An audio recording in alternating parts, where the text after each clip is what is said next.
కేంద్ర హోంశాఖ సహాయ మంత్రి కరీంనగర్ పార్లమెంటు ఎంపీ బండి సంజయ్ కుమార్ గారు భారతీయ జనతా పార్టీ. ఈయన కొడుకు బండి భగీరథ్. ఈయన సరే, బండి సంజయ్ గారు రాజకీయంగా ఎంత పట్టుదలతో ముందుకొచ్చిండో, సరే మంచోళ్ళ కడుపులో చెడ్డోళ్ళు పుడతారు అన్నట్టుగా ఈ బండి భగీరథ్ మొదట కాలేజీలలో కూడా ఏదో స్టూడెంట్స్ పైన దౌర్జన్యం చేస్తూ కొన్ని వీడియోస్, అదే రకంగా ప్రస్తుతము ఒక మైనర్ బాలికతోన స్నేహం చేసి ఆమె వెంపటి తిరిగి చివరికి ఆమె మీద హనీ కేసు పెట్టి కరీంనగర్లో ఇప్పుడు ఆమె చేత పేక్ బషీర్బాగ్ పోలీస్ స్టేషన్లో పోక్సో యాక్ట్కు గురే. సరే, ఆయనతో పాటు కొంతమంది ఫ్రెండ్స్, మైనర్ బాలిక, వాళ్ళందరూ కలిసి కొన్ని సంవత్సరాల నుంచి పరిచయం ఉన్నది, తిరిగినరు, గుళ్ళకు తిరిగినాం, గోపురాలకు తిరిగినాం అని చెప్పేసి అని బండి భగీరథే స్పష్టంగా ఆయన తెలియజేశాడు. సరే, ఆమెకు ఇష్టం ఉన్నా కానీ ఆ అమ్మాయి మైనర్ గర్ల్ కనుక ఆమె స్టేట్మెంట్ నడవదు. చట్టపరంగా ఆమె దగ్గర స్నేహం చేసిన వాళ్ళైనా ఆమెతో మళ్ళీ పిటిషన్కు అంటే కాంప్లైంట్కి గురైనా ఖచ్చితంగా పోక్సో యాక్ట్ కిందకి రావాల్సిందే. కనుక అలా ఇష్టాలు అన్నట్టు ఈ చట్టానికి అవసరం లేదు. అయితే ఇప్పుడు వాళ్ళ మధ్యన మనస్పర్ధాలు వచ్చినాయి కనుక నన్ను ఇబ్బందికి గురి చేసిండని చెప్పేసి ఆ అమ్మాయి కేసు పెట్టింది, నన్ను ఇబ్బందికి గురి చేసింది అని చెప్పేసి అని ఇతను పెట్టాడు.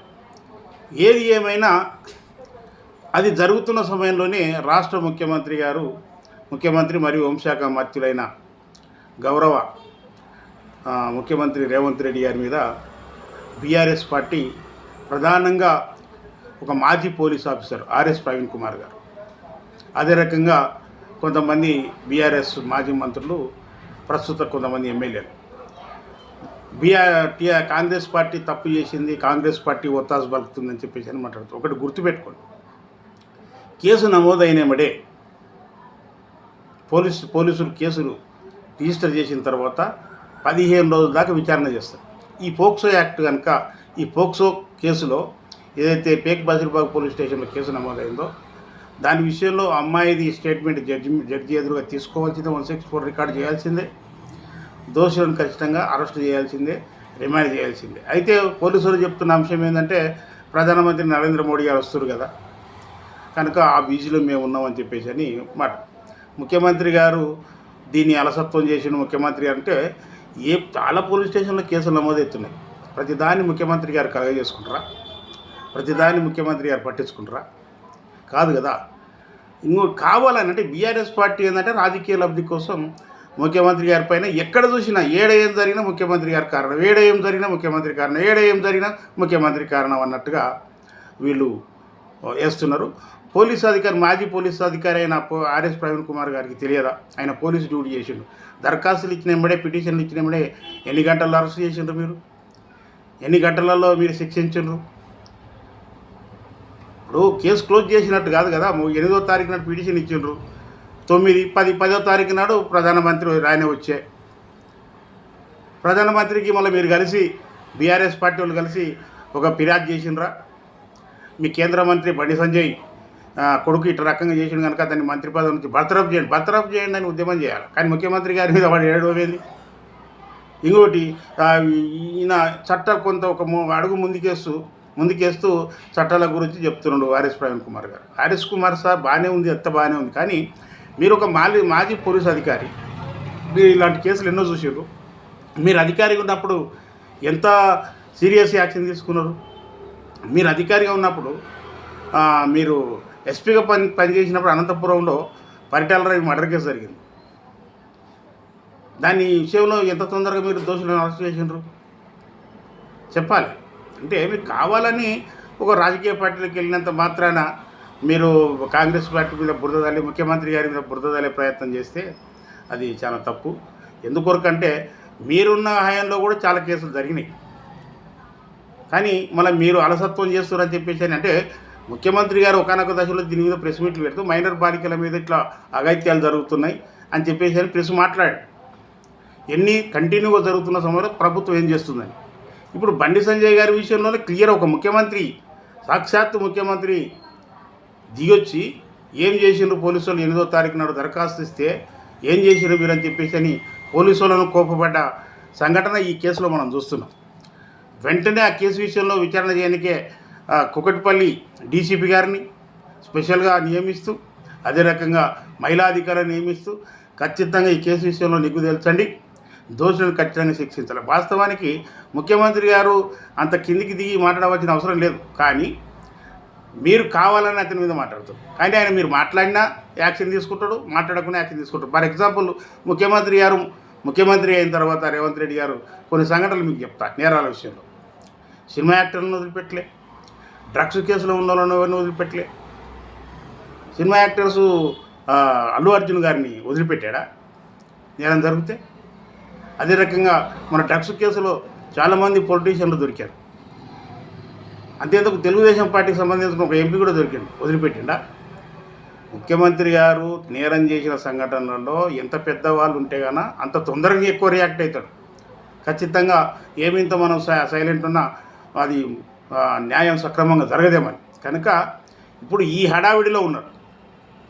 ఎలక్షన్స్ అయిపోయి ఒకవైపు ముఖ్యమంత్రి గారు ఇప్పుడు ఒక తెలంగాణ రాష్ట్రానికే కాదు, దేశవ్యాప్తంగా కూడా గుర్తింపు వచ్చిన నాయకుడు ఆయన. తమిళనాడు ఎన్నికల విషయంలో కానీ, కేరళ ఎన్నికల విషయంలో కానీ, అదే రకంగా దేశంలో జరుగుతున్న రాజకీయాల విషయాలనే కానీ అన్నిటిని కూడా పట్టించుకునే కేంద్ర నాయకత్వంలో ఈయన కూడా ఒక భాగస్థుడిగా ఉన్నాడు, ఒక ప్రముఖమైన వ్యక్తి. కనుక పోలీసులు స్వేచ్ఛనిచ్చిన వ్యక్తి ఎవరు లేరు ఇప్పటిదాకా.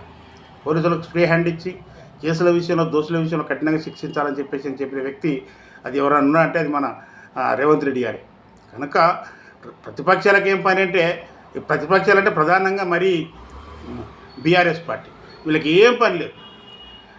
అంటే రైతు ఆత్మహత్య చేసుకుంటే ముఖ్యమంత్రి కారణం, ఆడ కరెంటు ఒకటి చచ్చిపోయిందంటే ముఖ్యమంత్రి కారణం, ఈడ ఇంకోటి జరిగిందంటే ముఖ్యమంత్రి కారణం. టోటల్గా ముఖ్యమంత్రి బాబా మనకి ఏం పని లేదు, ముఖ్యమంత్రి కారణం. చివరికి ఆ పేక్ బషీర్బాగ్ పోలీస్ స్టేషన్ కాడ ధర్నా చేస్తూ కూడా ముఖ్యమంత్రి డౌన్ అని మహిళలతోన బీఆర్ఎస్ పట్టాలి అనియడం. అసలు ఏం జరుగుతుంది? ఇప్పుడు కేంద్ర సహాయ మంత్రి అయిన బండి సంజయ్ని బర్తరఫ్ చేయాలని చెప్పేసి అని ఆందోళన చేయండి. నరేంద్ర మోడీ గారు వచ్చిండ్రు, మళ్ళీ ఎందుకు నిరసన తెలియజేయలేదు? ఎక్కడ కూడా బీఆర్ఎస్ పార్టీ ఎక్కడ ఎందుకు నిరసన చేయలేదు? మా నరేంద్ర మోడీ గారు వెంటనే బర్తరఫ్ చేయండి బండి సంజయ్ గారిని అని చెప్పేసి అని. కానీ ఏదో ఊరికి వచ్చాడు కదా, ఉద్దరకు దొరికిండు కదా ముఖ్యమంత్రి, ఇష్టం వచ్చినట్టు మాట్లాడదామంటే సమాజం చూస్తూ ఊరుకోదు. చట్టం తన పని చేసుకోపోతుంది. ముఖ్యమంత్రి గారు కూడా ఎవరు కూడా చూస్తూ ఊరుకోరు, సమస్య లేదు. బండి సంజయ్ గారి కుమారుడైనా కానీ, ఒక సామాన్య వ్యక్తి కుమారుడైనా సరే నేరం చేసిన వాళ్ళు మాత్రం ఖచ్చితంగా శిక్షిస్తారు. కానీ చాలామందికి ఏమో అపోహలు ఉన్నాయంటే, ఈయన కేంద్ర మంత్రి, ఈయన నరేంద్ర మోడీ గారు రక్షించడానికి ప్రయత్నం చేయొచ్చు.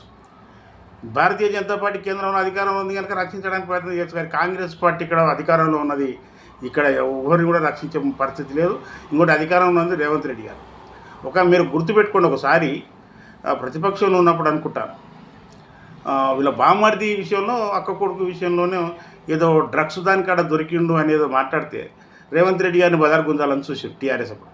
రేవంత్ రెడ్డి గారు ఒక మాట అన్నారు స్పష్టంగా, వాడు ఎవడైతేనేండి తీసుకుపోయి మన టెస్టులు చేయండి, అంతేగాని నేను ఏదో ఉన్నానని చెప్పేసి అని, ఏదో నాకు తెలుసు అని చెప్పేసి అని మాట్లాడుతున్నారని చెప్పేసి అని మాట్లాడడం జరిగింది ఆయన.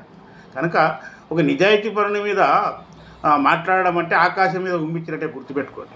నిజాయితీగా పనిచేసే వ్యక్తి మీద మాట్లాడడం అంటే ఆకాశం మీద ఉమ్మించినట్టే అని చెప్పేసి అని ఆర్ఎస్ ప్రవీణ్ కుమార్ గారు గుర్తుపెట్టుకోవాలి. అదే రకంగా బీఆర్ఎస్ నాయకులు గుర్తుపెట్టుకోవాలి, మాజీ మంత్రులు గుర్తుపెట్టుకోవాలని చెప్పేసి అని విజ్ఞప్తి చేస్తున్న. నోరుంది కదా అని ఇష్టం వచ్చినట్టు మాట్లాడితే సమాజం చూస్తుంది. ఇప్పుడు ఖచ్చితంగా బండి సంజయ్ కుమార్ కొడుకు తప్పు చేస్తే ఖచ్చితంగా జరుగుతుంది. ఎందుకంటే ఆ అమ్మాయి మైనర్ గాళ్ళు కావచ్చు, కానీ వీళ్ళు 2-3 సంవత్సరాల నుంచి తిరిగిండ్రు. ఇప్పుడు వేదిక మీదకి వచ్చింది, చట్టాల కాడికి వచ్చింది కనుక అది నేరం, ఖచ్చితంగా నేరస్తుని శిక్షిస్తారు. ఏది ఏది నిజాలను నిగ్గు తేల్చేది ఆ పోలీసు వ్యవస్థ ఖచ్చితంగా నిగ్గు చేస్తుంది, దోషులను ఖచ్చితంగా శిక్షిస్తుంది. నోరుంది కదని ఊరికే నోరు వారేసుకోవద్దని చెప్పేసి అని బీఆర్ఎస్ నాయకులకు, ప్రధానంగా మా దళితుడైన ఆర్ఎస్ ప్రవీణ్ కుమార్ గారికి విజ్ఞప్తి చేస్తారు. మీరు పోలీసు అధికారి సార్, మీరు జర చూసుకొని మాట్లాడాలని చెప్పేసి అని విజ్ఞప్తి చేస్తున్నాను.